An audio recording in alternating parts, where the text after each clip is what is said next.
Musica s'installe à l'Opéra de Paris pour rencontrer Nicolas Le Riche, jeune prodige de la danse.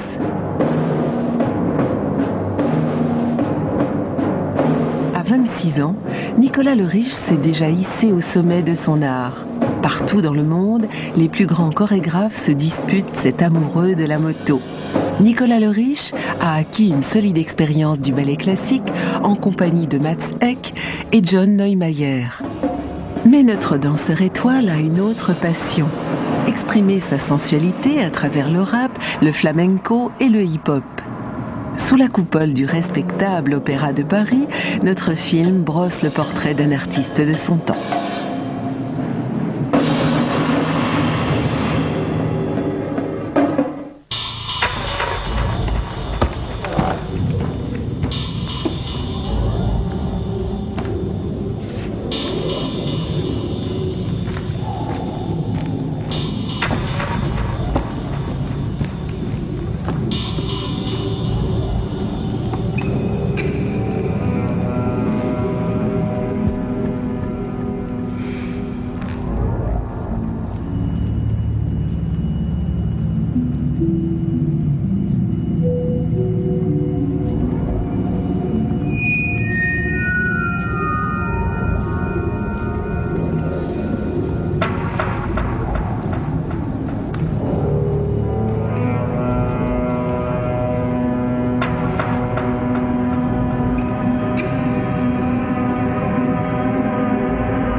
Jean Babilé, qui était un jeune danseur et qui avait beaucoup de talent et beaucoup de succès, et cherchait un rôle. Il avait envie d'un ballet et on ne savait pas très bien quoi faire.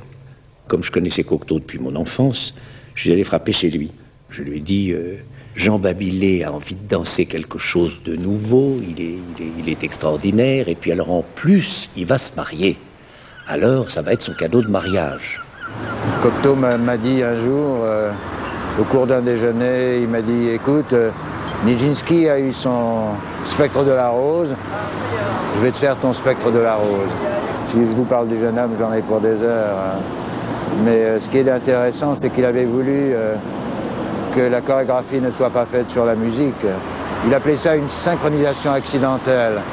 On avait choisi, on a répété sur des rythmes de jazz et finalement, le jour de la générale, on a trouvé la Passacaille de Bach. Et le jour de la première, j'avais une montre au poignet, parce qu'il fallait que je sache exactement quand je devais me pendre. Parce qu'à ce moment-là, tout le décor se déclenchait et il restait juste le temps nécessaire. D'où tous les mouvements de la montre qui n'étaient pas bidons, vraiment. C'était une montre nécessaire parce que je ne connaissais pas la musique. Et finalement, ça s'est passé tellement providentiellement. Puis ça a été un véritable triomphe. Après bien des années, bien des voyages et bien des parcours, ce ballet a atterri à l'Opéra de Paris, au Palais Garnier. Mon assistant, qui est un type formidable, faisait répéter le danseur remplaçant. Il m'a dit, vous devriez venir le voir. Je lui ai dit, j'ai pas le temps. Puis 2-3 jours après, il revient, il me dit, vraiment, je m'excuse d'insister, mais vous devriez venir voir le remplaçant.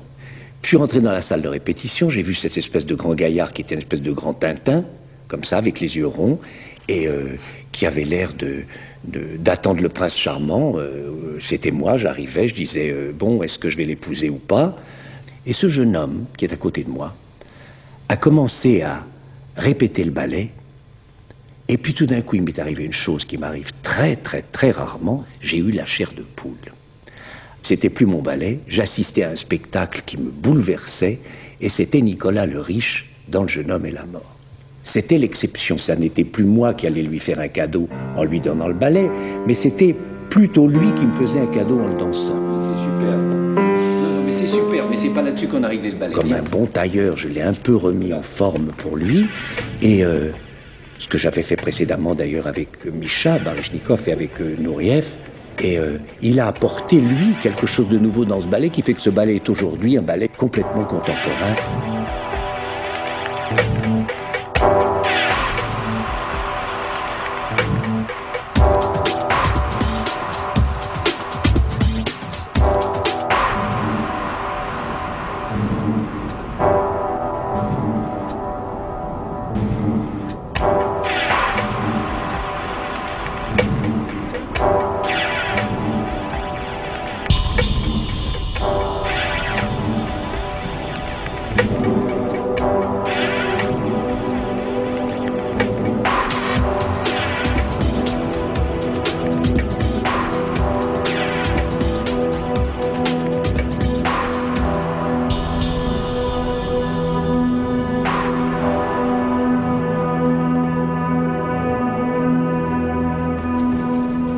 Souvent ce rêve étrange et pénétrant d'une femme inconnue et que j'aime et qui m'aime et qui n'est chaque fois ni tout à fait la même ni tout à fait une autre et m'aime et me comprend car elle me comprend et mon cœur transparent pour elle seule hélas cesse d'être un problème pour elle seule.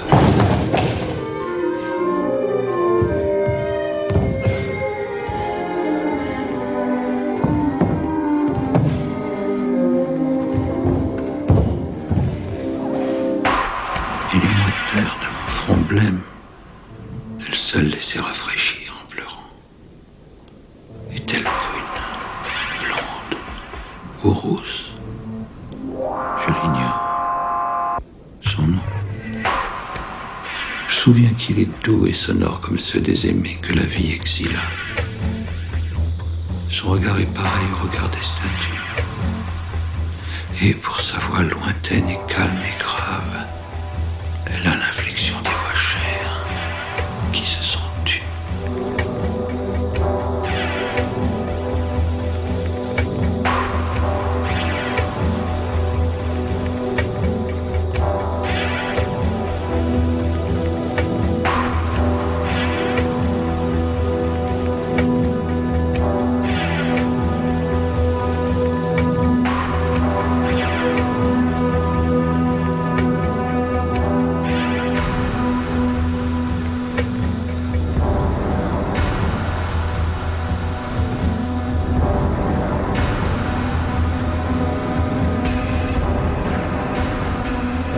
C'est le thème du Minotaure, c'est superbe, cette femme qui attend ce garçon et qui l'emporte dans un baiser en quelque sorte. Le festin de l'araignée, le baiser de la femme araignée, il y a ça dans toutes les